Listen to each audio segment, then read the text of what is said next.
prompt to product, rapid AI app creation. Today is about building actually a bunch of apps using AI. So first question, how many people here have vibe coded an app of any kind before? All right, I've got about 30%, cool. How many people here have used, what tools have you used? Just shout them out. Bolt, what? Cursor. Anything else? LangChain. Niantic, all right, cool. We've got a bunch of stuff. Great. Today, we're gonna be using 4 different tools to build apps, and we're gonna compare and contrast and see how it actually comes out. All right, first off, who am I? If we can click it, that's me. That's my face. I'm the co-founder and CEO of Thunkable. I'll tell you about Thunkable in a moment. Went to MIT for undergrad, graduate degree in AI, and our whole goal for the last 10 years at the company and for many years before that at MIT has been about democratizing technology. Myself and my good friend Paul, who you'll see in a moment, we're part of the teams that built MIT Scratch, if any of you are familiar with that. Then MIT App Inventor, drag and drop blocks to teach kids to code. Made the company Thunkable to enable people to learn how to code. We now have 40% of the Fortune 500 use us to build apps. We've got a bunch of people who are vibe coding, building apps, and a huge education population as well. Kids learn to code with us. If you know anybody in the UC system, they've probably taken a class on us. It's pretty awesome. Separately, conduct the San Francisco Civic Symphony in the Bay Area and freestyle rap. So that's, some fun stuff here. And then who's Paul? Hey, everybody look to the back and Paul, stand up and wave your hand. That's Paul. He's great. Paul's one of the founding engineers here at Thunkable. Also was at MIT undergrad and grad school with me, working on Scratch, App Inventor, and making awesome things. Also a very active marathon runner and one of the godfathers of visual programming. So if you guys have really thought about or know about visual blocks, he's pretty much the guy. Lego Mindstorms, App Inventor, Scratch, all that. Paul is the godfather. All right, so what are we gonna do today? Today, the goal of the workshop, 1, learn about app creation tools. We're gonna actually learn about what tools are out in the market. 2, we're gonna firsthand app experience. We're gonna have a firsthand experience building an app, meaning we are actually building real iOS, Android, and web apps in the 30-minute timeline. And 3, we are going to learn from other participants, meaning this will be collaborative. We will actually talk to each other, work with each other, and build some stuff.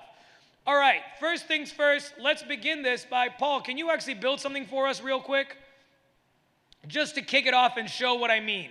All right, so we're gonna go to a website like Thunkable. We'll use Thunkable and a few others, and we're gonna go there, and we're gonna go to prompt our way to building an app. So what app are we going to build? Paul will kick us off. We are going to build an app that gives us information about, type faster, Paul, exhibits at the Computer History Museum. Yes, my guessing is so good. I've got AI in here. Thanks, Paul. So this is gonna actually start generating an app. So we're gonna see tools like Thunkable where you can type in, what do we wanna do? And we're actually gonna give you a result. All right, usually these things take 30 seconds to a minute to do. And to not waste any time, let's go back to the presentation, then we'll come back and see what you got out of there. So we'll start with Thunkable. What is Thunkable? It is the most powerful visual development platform to design, develop, and deploy native Android, iOS, and mobile web apps with no coding needed. And so what we're able to do is actually allow you to come in, visually code, or prompt your way to building an iOS, Android, and web app. For 8 years, we were a no-code visual development tool, which means that for the past 2 years, we have been a Gen AI vibe coding tool, because that's how it works these days. And so now we are the most powerful tool for vibe coding mobile apps, iOS and Android apps.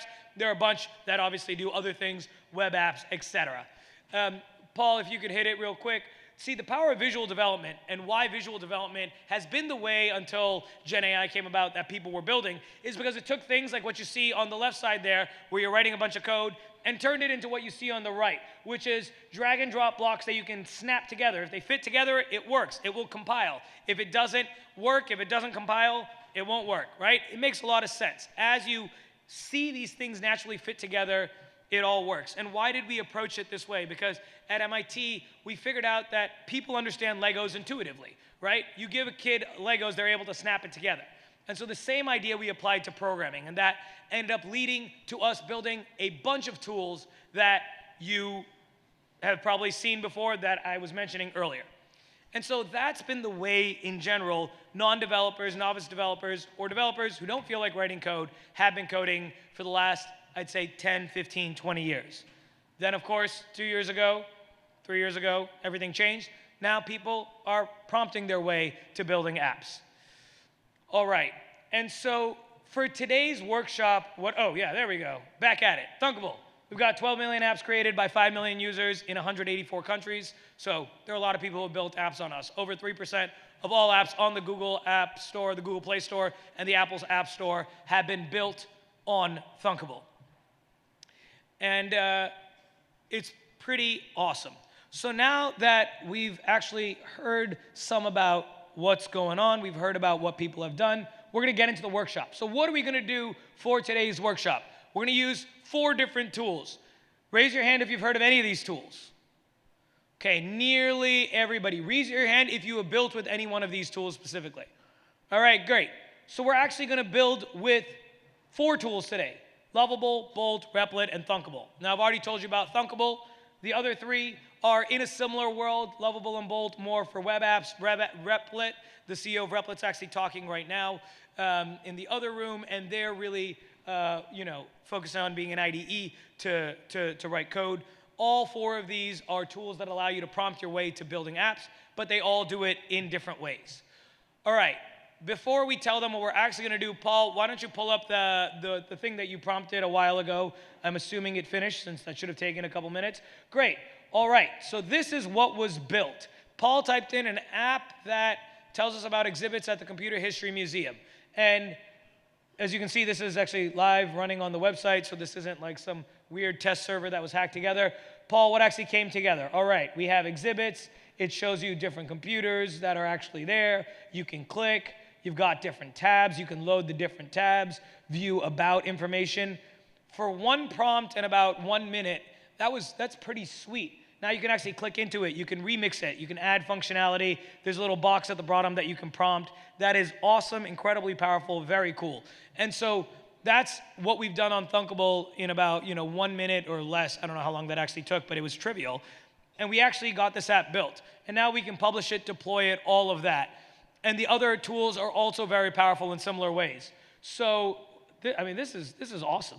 I'm actually very pleased to see this result. You never know with live demos what's going to happen. All right, so back to what we're actually doing today. We are going to ask everybody, if you have a laptop open, great. If not, and you're at a table, get in groups of, call it teams of 4-ish, and we're gonna start building. Agree on the prompt you wanna build, and if you have multiple computers at the table, use different tools and actually write the same prompt. If you only have 1 laptop at the table, then everybody use that 1 laptop, share with your friends, and actually see what the results are, and we're gonna compare and contrast the results.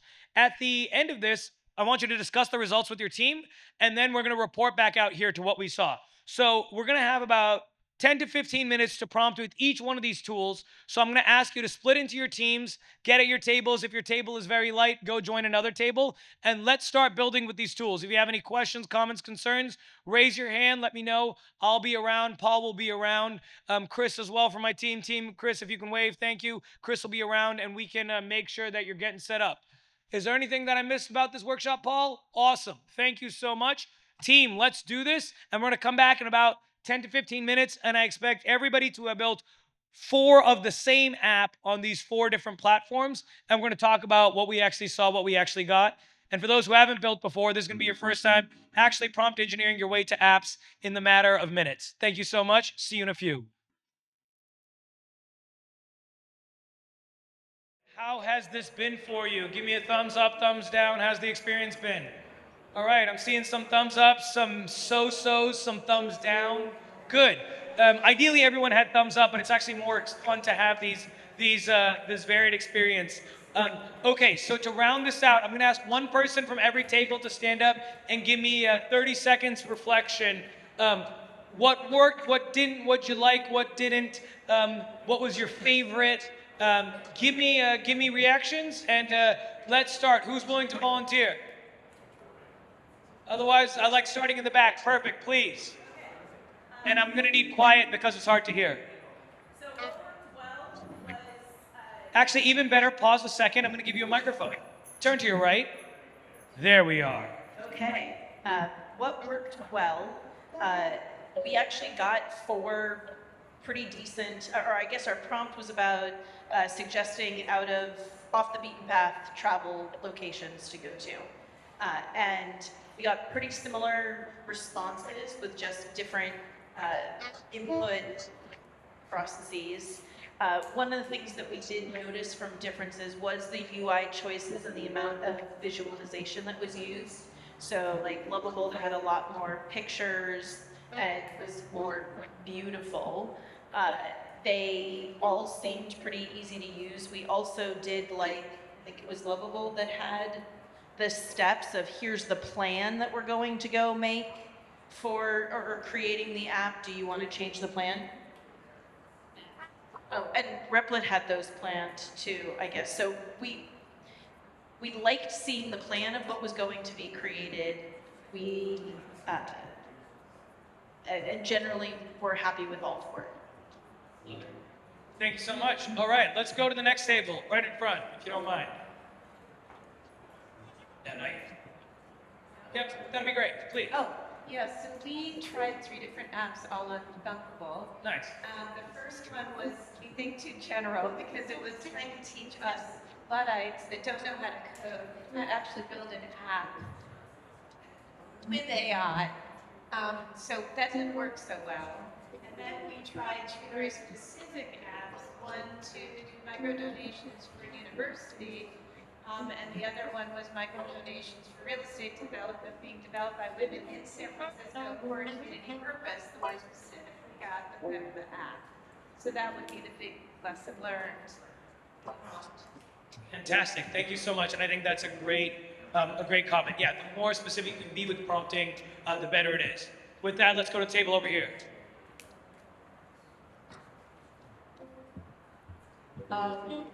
Our experience of trying to create an app that would alert you to the presence of monkeys. Nice. We never made headway with it. We're unable to log in despite multiple efforts, so we're never able to build one there. We did get results from Thunkable, Lovable, and Replit. Visually, they're very different. Thunkable was by far the fastest. And it immediately also included both textual and visual elements of how to navigate information in terms of maps, present, groups that we wanted to learn, etc. Replit and Lovable both put the focus on the map itself, with the option of having, filling in prompts on location alerts that would be immediately translated to the map on both. That's how far we got. Sorry, what was that? It works you always when I say Nice. All right, very good. Who else? Give me a hand raise. You're all gonna get called on. All right, this table, Ron, please. The mic is coming to you, Ron. There's the mic. Yes, so Lovable was the only one of the 4 apps that was actually able to generate some results for us. Very good. Design-wise, colors, everything, it actually looked pretty good given the prompt. And I said, Replit was spinning its wheels from what I can tell. And Thunkable was also spinning its wheels, and then both would not allow me to sign in after I put in the prompt. So Interesting. The mobile app was working, all right. Very good. yeah, so Very curious. All right, we got a good thing that did work. Cool. Who else? Table over there. Oh wait, one more. Evan, make a comment. One additional comment, using AI to help refine the prompt was useful. Yep. And thank you so much. So we'll go to the table over there. That's also a good thing to realize. It is very hard to get it right in one shot, but if you can keep prompting your way, you realize that usually in about 15 minutes, which feels like a long time, but also is different than 3 months, you can actually get something pretty good if you're able to get pretty specific with your prompts. You do QA, you're like, this button didn't work as I needed, fix that button, and it usually will. All right, table over there. All right, great. Okay, so we want to have a college recommendation right? We try to be as detailed as possible up front, what inputs we want, outputs we want. And like this table here, we weren't able to get both to work. The login wasn't working. Thunkable was the fastest, within a minute, I think. We got a result, very good. Rapid took 10 minutes. Took quite a while, but the result was very good also. And the output from Lovable, I think, was also great, very fast. The interface was quite similar for all the three that worked, because we are definitely had the same input and the same output. And what we found is that I think the rapid one kind of helped. The design was a bit easier to fill out in a more drop-down boxes, which we didn't say, but it kind of figured it out, right? So overall, we liked it, and even though it took longer with rapid, I think that's a good result, but we also really liked Thunkable. Okay, thank you. Thanks so much. All right, anybody who hasn't gone, I know this front table hasn't gone here. Anybody else? I know your partner left, so if you guys want to, otherwise we'll go right here, and then we'll move it to the front here. I built an app to find food resources in San Francisco, and what I liked about I like Lovable. I like the way it looks, and it looks very usable. But I also like Thunkable because it gave me the map. It created an about page without me even asking it. So those were my two favorites. Fantastic. Thanks so much for that feedback. And then we'll get to this front table here, and I think we might be rounded up there. Please, yeah, one of you. I tried Thunkable with quite an interesting idea that had nested logic.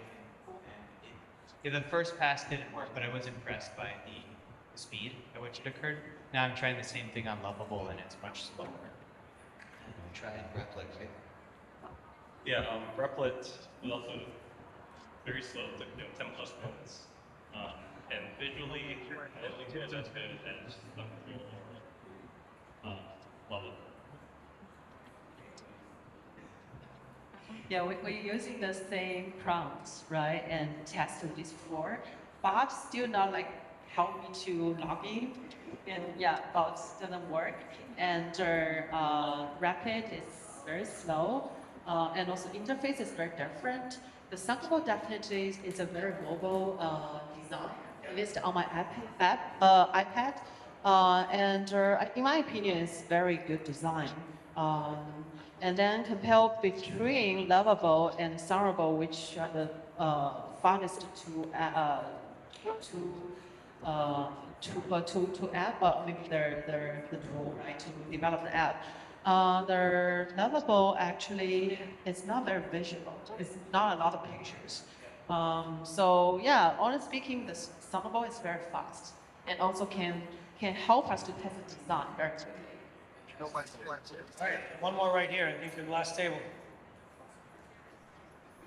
Unless I missed anybody else.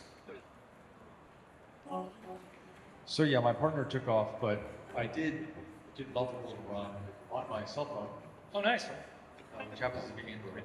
So I asked it to build an Android app. It's just a messaging app. And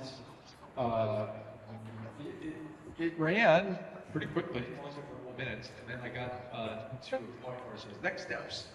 Export to GitHub, install dependencies, add Android platform, update dependencies, build the project, sync to Android, run on device. So this is not going to happen. So I thought I was done. But then I scrolled down a little bit, and there was a preview. So I clicked that, and it opened. And it was kind of functional.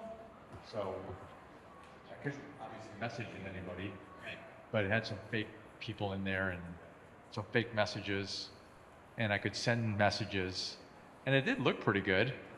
So yeah, not too bad for 3 minutes. Right? Yeah, this is cool. I appreciate all of you guys giving me the feedback. I mean, this is such an exciting thing where, again, in 2-3 years ago, none of this existed. A year ago, basically, this started to exist. And now, I mean, on one hand, it's like, this could look better, work better. On the other hand, it's like, whoa, in 3 minutes, I got something that used to take 2 months to build, right? Especially if you start interacting with hardware. Again, taking Thunkable, which I know the best, obviously. If you do something with the camera, now it spits out a camera and a map. And you're like, whoa, I can open my camera and take a photo. Dealing with asynchronous hardware calls and all that, is a nightmare, and now with these prompting tools, it's way better. And so there are a lot of different tools out there. Obviously, I have my biases to what I like, but I would say these are the four that I hear the most about in this regard. Obviously, there are many more to prompt in different ways. Are there any final comments? Arun, you had your hand raised.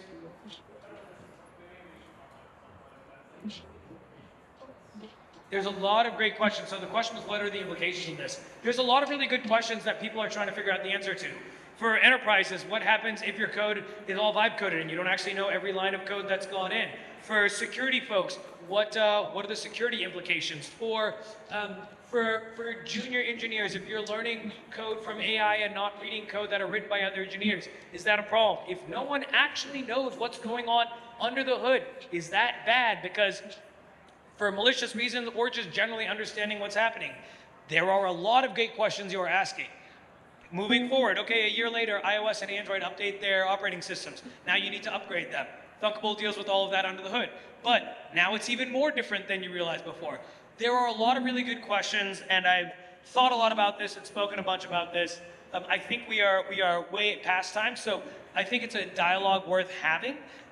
For me, I think the answer is you need to be able to see the code, knows what's going on, and actually there are AI debuggers, there are security checkers, there are all these things in this infrastructure that will be built around these prompt engineering platforms. But to be able to vibe code your way to something functional in minutes is super exciting, and so I think we have to both be really excited about what's happening, as well as ask these hard questions and actually come up with answers to these questions. And it's something I know that we take very seriously at Thunkable. We work very hard on the security side, the compliance side, et cetera. And I know a number of other companies take this seriously as well. But it's a great question, and the real answer is we're all figuring it out in real time. Let's build this plane while we fly it. Any other questions, comments, concerns?